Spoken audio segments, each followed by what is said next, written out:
ಹಾಸನ ಜಿಲ್ಲೆಯಲ್ಲಿ ಆತಂಕಕ್ಕೆ ಕಾರಣವಾಗಿದ್ದ ಹಂತಕ ಆನೆ ಕೊನೆಗೂ ಅರಣ್ಯ ಇಲಾಖೆ ಬಲೆಗೆ ಬಿದ್ದಿದೆ. ಸತತ 4 ಗಂಟೆಗಳ ಕಾಲ ನಡೆದ ಕಠಿಣ ಕಾರ್ಯಾಚರಣೆ ಬಳಿಕ ಆನೆಯನ್ನು ಯಶಸ್ವಿಯಾಗಿ ಸೆರೆ ಹಿಡಿಯಲಾಗಿದೆ. 16 ಕಿಲೋಮೀಟರ್ವರೆಗೆ ಆನೆಯನ್ನು ಅಟ್ಟಾಡಿಸಿದ ಸಾಕನೆ ಧನಂಜಯ ಹಾಗೂ ಕಾರ್ಯಾಚರಣೆ ತಂಡದ ಶ್ರಮ ಫಲ ನೀಡಿದೆ. ಬೇಲೂರು ತಾಲೂಕಿನ ಬೆಳ್ಳವರದ ಕಾಫಿ ತೋಟದಲ್ಲಿ ಈ ಸಲಗ ಆನೆ ಸೆರೆಯಾಗಿದೆ. ಅರಣ್ಯ ಇಲಾಖೆ ತಂಡ ಆನೆಗೆ ಅರವಳಿಕೆ ಮದ್ದು ನೀಡಿದರೂ ಸುಮಾರು 2 ಗಂಟೆಗಳ ಕಾಲ ಯಾರಿಗೂ ಸಿಗದೆ ಆನೆ ಓಡಾಡುತ್ತಲೇ ಇತ್ತು. ಆನೆಯನ್ನು ಬೆನ್ನಟ್ಟಿ ನಿರಂತರವಾಗಿ ಹಾದು ಹಿಡಿದ ಕಾರ್ಯಾಚರಣೆ ತಂಡ ಕೊನೆಗೂ ಅದನ್ನು ವಶಕ್ಕೆ ಪಡೆದಿದೆ. ಇದೇ ಸಲಗ ಜನವರಿ 13ರಂದು ಮಹಿಳೆ ಶೋಭಾ ಅವರನ್ನ ಜೀವ ಬಲಿ ಪಡೆದಿತ್ತು.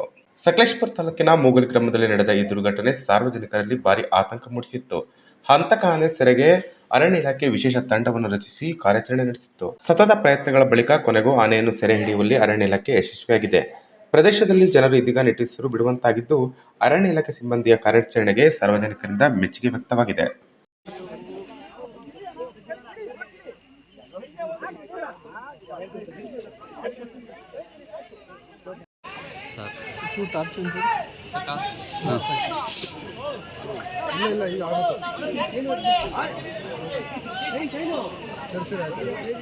ಅಲ್ಲಿ ಸರ್ಕಲ್ ಹೋಗಿ ನಮ್ಮ ಸಾಹೇಬ್ ಗೊತ್ತಾಗ್ತದೆ ಕೆಲಸ ಮಾಡಿ ಸಚಿನ್